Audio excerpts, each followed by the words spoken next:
Hola, soy Sergio Luján Mora, profesor de informática de la Universidad de Alicante, y en este vídeo, que forma parte del curso Introducción al Desarrollo Web, te voy a explicar qué son las URLs. Seguro que estás cansado de escribir URLs, las direcciones que se emplean para localizar los recursos en la web. Pero, ¿cuánto sabes sobre las URLs? ¿Quién inventó las URLs? Tim Berners-Lee es considerado el padre de la web, ya que desarrolló las tres tecnologías fundamentales de la web: HTML, Hypertext Markup Language, el lenguaje de marcado o etiquetado que se emplea para escribir los documentos o páginas web.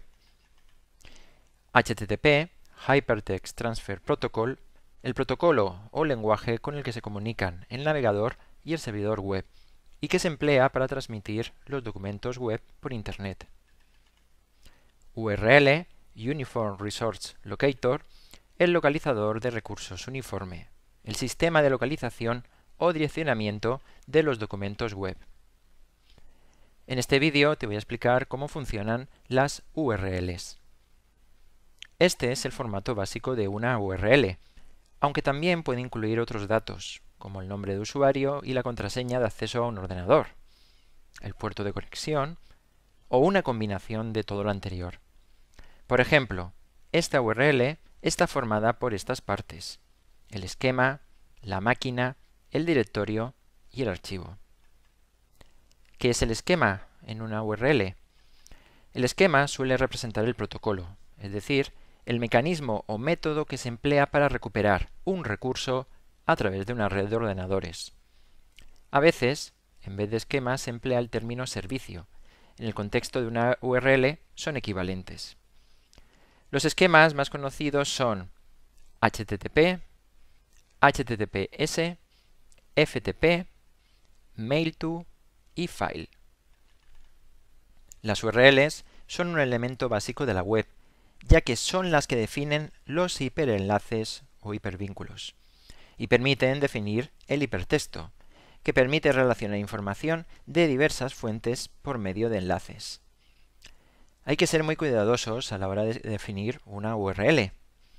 Tim Berners-Lee, el padre de la web, nos avisa de ello con la siguiente frase: es el deber de un webmaster asignar URIs que sean capaces de ser válidas durante 2 años, 20 años, 200 años. ¿Qué es lo que quiere decir Tim Berners-Lee con este consejo? Un sitio web no es algo estático. Un sitio web evoluciona con el tiempo. Se modifican las páginas, se eliminan las páginas y se añaden páginas nuevas. Cuando se asigna una URL a una página web, esa URL debe ser válida durante toda la existencia de esa página web. No se debe de modificar por los posibles cambios que afecten a otras páginas del sitio web. Si una URL deja de ser válida, los visitantes de un sitio web se pueden encontrar con la desagradable sorpresa de página no encontrada, el famoso error 404. A veces, una URL puede ser muy larga y complicada, por lo que puede ser difícil de memorizar, de copiar o de comunicar. Para solucionar este problema, se emplean los acortadores de URL, un mecanismo que permite convertir una URL larga en una URL corta.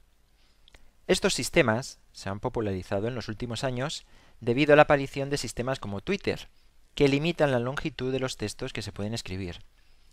Los acortadores de URL más populares en la actualidad son el de Google, el de Bitly y el de Auli.